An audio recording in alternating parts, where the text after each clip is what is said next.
السلام علیکم۔ واقعی کوئی بھی رشتہ ہو، چاہے وہ دوستی ہو یا پیار، اگر اگلا انسان آپ کے لیے ہے ہی نہیں تو وہ چلا جائے گا۔ آپ کو اسے روکنا نہیں ہے، اسے جانے دینا ہے، کیونکہ جو رکنے کے لیے ہوتے ہیں ان کے ساتھ دور ہو جانے کا خوف نہیں ہوتا۔ پہلی بار غلطی ہو جائے تو معاف کر دینا چاہیے، دوسری بار ہو جائے تو سبق سیکھ لینا چاہیے، اگر تیسری بار بھی وہی غلطی ہو تو سمجھ جانا چاہیے کہ وہ انسان صرف آپ کو ذہنی اذیت دے سکتا ہے اور کچھ نہیں۔ مجھے لگتا ہے کبھی کبھی ہمیں سننے والا کوئی نہیں ہوتا۔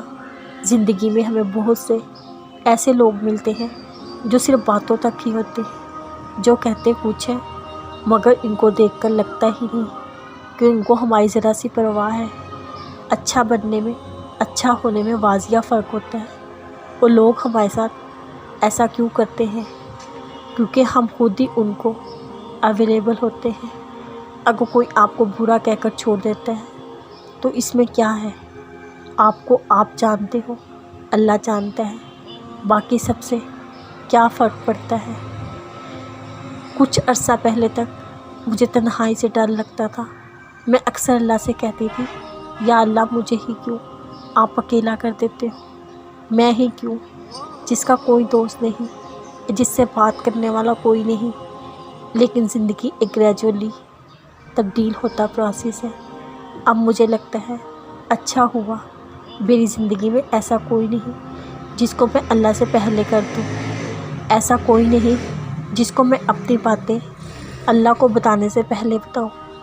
اللہ کو اپنے قریب کرنے میں، اسے زندگی کی چھوٹی چھوٹی باتوں میں شامل کرنے میں وقت لگتا ہے۔ کوئی بھی چیز آپ کو وقت سے پہلے سمجھ نہیں آئے گی، چاہے آپ کسی بھی موٹیویشنل اسپیکر کے پاس چلے جائیں یا کسی تھراپسٹ کے، آپ کی زندگی میں وہ سب ہو کر رہے گا جو اللہ نے آپ کو سمجھانے کے لیے لکھ دیا ہے۔ جب تک آپ خود اس چیز کو ایکسپیرینس نہیں کر لو گے، آپ کو وہ محض باتیں ہی لگیں گی۔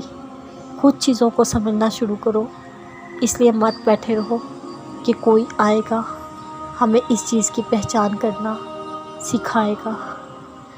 لوگوں کو کہتے سنا ہے، ہمارا پریشان ہو جانا اس لیے ہوتا ہے کہ ہمارا ایمان کمزور ہے، ہم اداس اس لیے ہوتے ہیں کیونکہ ہمارا اللہ پر توکل نہیں ہے۔